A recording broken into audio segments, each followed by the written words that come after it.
She wore her heart on her sleeve from the moment the world first saw her, to the moment it tragically lost her. And in Sinead O'Connor's last interview, she was just as honest, vulnerable and unflinching as ever. Sky documentary Nothing Compares, which airs on Saturday, was to be a unique, intimate portrait of a living legend, but will now be a homage to a remarkable life gone too soon. Yesterday it emerged that the Irish songstress had been found unresponsive at her home in London on Wednesday morning, where she was pronounced dead at the scene. She had only recently returned to live in the city after a 23-year absence, and told fans that she was very happy to be home. As well as the documentary, she had also been finishing an album that was to be released early next year, and was planning a world tour. It was because of her music that we knew her, but Sinead always insisted it was her music that saved her, both from the traumas of her past and the knocks that she took along the way. And the last thing she was after, according to the singer, was fame. There was no therapy when I was growing up, so the reason I got into music was therapy, she said. Which is why it was such a shock for me to become a pop star. It's not what I wanted. I just wanted to scream. Sinead would later reveal how she was abused by her violent mother Maria until her father John won custody when she was 10. The traumatized young girl was later sent to a correctional school after she began to play truant from school to shoplift, where she first started expressing her pain through music. Everybody in music has a story in terms of their upbringing, or where they came from or what they went through, the singer said. You know, there is something they need to get off their chest, and perhaps we all need a bit of love and affection that we didn't get anywhere else, but we get by making music. Music was a part of her life right from the beginning though, and in her last interview Sinead remembered the heartbreaking way she had learned the power of her angelic voice. My first musical memory is my father singing to me Scarlet Ribbons. I just remember being blown away. I remember like yesterday lying on my pillow and my dad singing this song to me. I was like, oh my God. The angels came in the window. My mother was a very violent woman, not a healthy woman. She was physically, verbally, psychologically, spiritually and emotionally abusive. My mother was a beast. And I was able to soothe her with my voice. I was able to use my voice to make the devil fall asleep. Sinead remembered how music came to her rescue again during the 18 months she spent at the church-run Crianan Training Centre. After being encouraged by a sympathetic nun to take up guitar, she began to express her pain through songs. She recalled, the first song that I wrote was called Take My Hand. It was a result of a punishment the nun meted out to me one day. The nun could be terribly kind, but she could also be terribly cruel as well. When I was attached to a Magdalene laundry, she sent me to sleep in the hospice part of the laundry as punishment to remind me that if I didn't behave myself, I was going to end up like these women. There were no nuns and the poor ancient women were lying on their beds calling out for nurses all night that never came. It was awful. I didn't know what to do, and obviously I was terrified. Her experience of how cruelly the church treated women would stay with Sinead for the rest of her life, and hardened her resolve to never compromise her beliefs or conform to what others expected of her. She remembers how, after being signed by record company Jensen, executives demanded she fit the mold of what they believed was a commercially successful female artist. They wanted me to grow the hair long and wear short skirts and high heels and makeup and the whole works. Write songs that wouldn't challenge anything. But then I come from a country where there used to be riots in the streets over plays. That's what art is for, she said. I came from a patriarchal country where I'm being told everything I can and don't do because I'm a girl. And I figured, well, if I didn't take it from the system, and I didn't take it from my daddy, I ain't taking it from anybody else. It was the moment Sinead, who until then had short hair, decided to shave her head completely, while she increasingly used her songs to channel her anger and trauma from the past.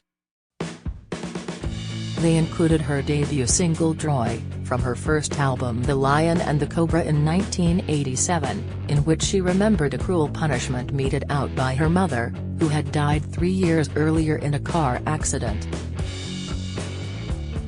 Sinead remembered, "It was the first song where I'm telling anybody about anything that happened. One of the very traumatic things that happened to me growing up was that my mother had me living in the garden. When I was 8.5, I lived in the garden 24/7 for a week or two. I'm talking in that song about that experience. I'm out in the garden in the effing dark, and when it's coming to dusk, I still hate dusk to this day.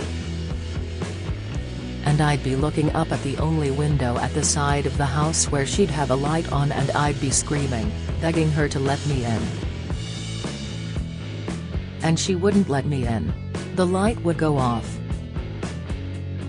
The house go dark." She described the song as like trauma therapy and explained why she stopped performing it. "It's not a song, it's a effing testament. Troy is not safe. I don't need to dig that up again. There would have been no point writing and or going around the world screaming Troy into microphones if there wasn't going to come a day, one day that I didn't need to do that anymore." Her mother was also the focus of her most famous song, the breathtaking cover of Prince's Nothing Compares to You, along with the iconic video in which she cries as she sings. She revealed, "I didn't know I was going to cry singing it. I didn't cry in the studio. It was just because there was a big eye on me in the form of a camera. Every time I sing the song, I think of my mother.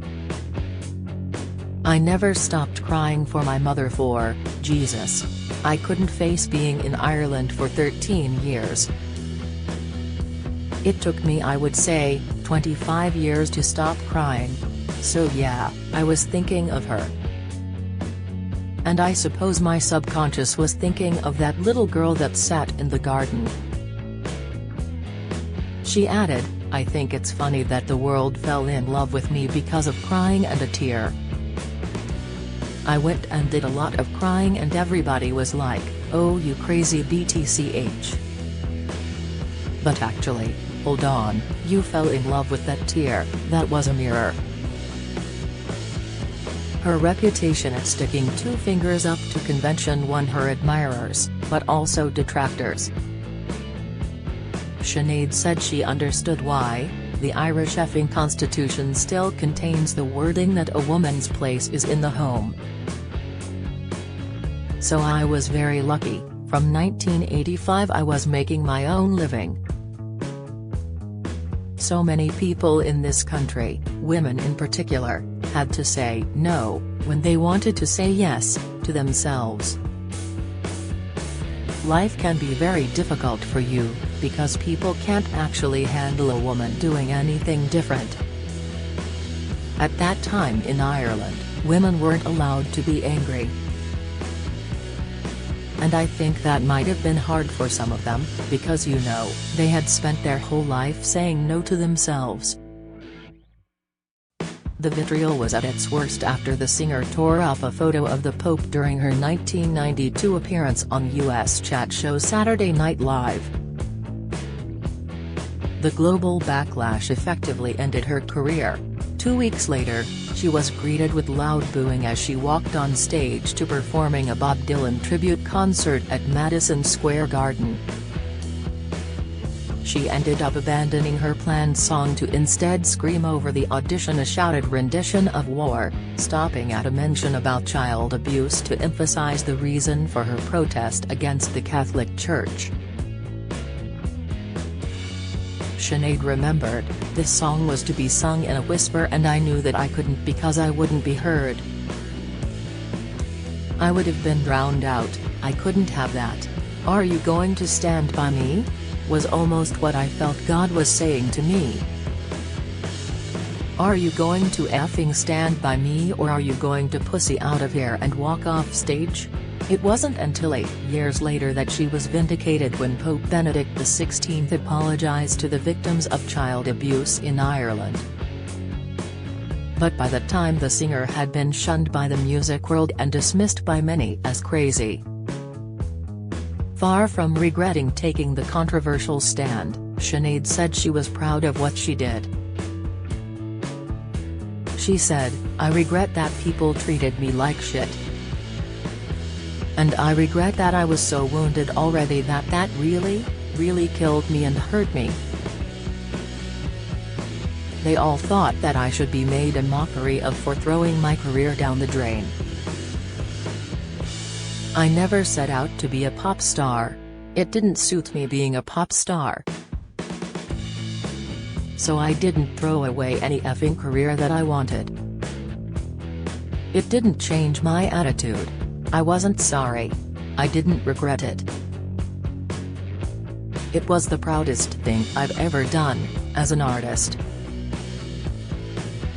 They broke my heart and they killed me. But I didn't die. They tried to bury me. They didn't realize I was a seed." Sinead O'Connor, "Nothing Compared to You," on Sky Documentaries and now from July 29.